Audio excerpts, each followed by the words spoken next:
Chapter 5. The Jewy Manhattan Book Club. Joshua's Beshert daughter agent got a face-to-face meeting with the Jewy Manhattan Book Club in their third-floor townhouse, monthly meeting spot on the Upper East Side on 72nd Street off Madison Avenue, only a couple of skips down the street from famed French restaurant Daniel and the even more iconic Carlisle Hotel, known for its infamous piano lounge bar area where Woody Allen used to play with his Dixieland jazz band uninterrupted even after he was caught stashing naked Polaroid pics of a 9-year-old Soon Yi to tap for future script ideas about some creepy old dude banging a girl half his age in a prequel film called Crimes and Misdemeanors, The Early Years.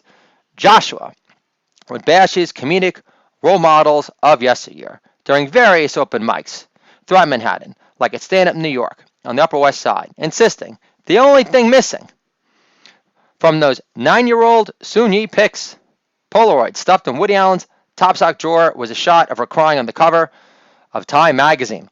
The Jewy Manhattan Book Club consisted of a 50-something Israeli woman, Alti, who owned a new comedy club in Greenwich Village, Laugh Yanker Longtime. Other members of the Jewy Manhattan Book Club included Esther, a fetching, chesty, yet tall, striking Persian girl in her mid-30s who owned the top startup recruitment agency in Manhattan, Silicon Alley. The other members included Frida, a Mexican Jewish petite girl in her late 20s who taught the most popular soul cycling class in Soho, and Golda, a 3-time divorced former Democrat turned syndicated libertarian radio personality host who recently picked a war with legendary shock jock Howard Stern, calling him Weird Weak Howard, since his nauseating apology tour for asking why Robin Williams banged his nanny. On her nationally syndicated radio show, Golda said Robin Williams banging his nanny just like Ethan Hawke did was such a Gen X slacker move. Banging your nanny? In-house? You never have to leave the couch? The Jewy Manhattan Book Club was formed to debate the merits behind what makes the great American Jew novel. Lately, the gals were feeling less than inspired because they were running out of so-called great American Jew novels worth giving a shit about. Michael Chabon's books never did it for them, despite his horn-free, dreamy, piercing eyes that scream, I'm a more well-adjusted, less wormy-looking Noah Baumbach without packing as much crossover motion picture appeal.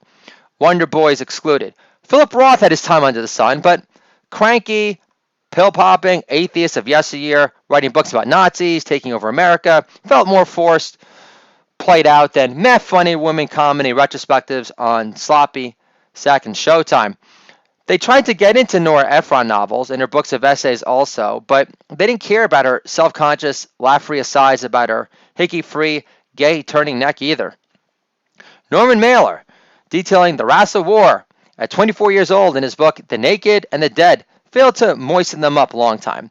If only Gore Vidal's wit could have rubbed off on good old Norman during their bitch spats on the Dick Cavett show through sheer osmosis. But now, the Jewy Manhattan Book Club was debating the merits of Ayn Rand's book, Alas Shrugged, which argues for man to use the power of reason to pursue his own happiness while refusing to sacrifice his shot of fulfillment in the service of others, which all of these highly successful Jewy New York women could identify with, all having to endure their laundry list of insufferable ex-husbands and boyfriends who couldn't handle not being the lone, bigger deal Manhattan hotshot in the relationship. The Jewy Manhattan Book Club is mesmerized by Joshua's Beshert 9-year-old daughter, agent Matilda, as she takes another sip from her chamomile tea with honey and hints of lavender. Matilda places her teacup on its coaster under the emerald green Tiffany reading lamp. Matilda starts to pitch why her do-it-all dad would make an all-star addition to the Jewy Manhattan Book Club and says, my dad used to sell wine in Southern California, so he knows the difference between an old vine Zinfandel and another overrated, dehydrating, highly alcoholic cab from Napa Valley.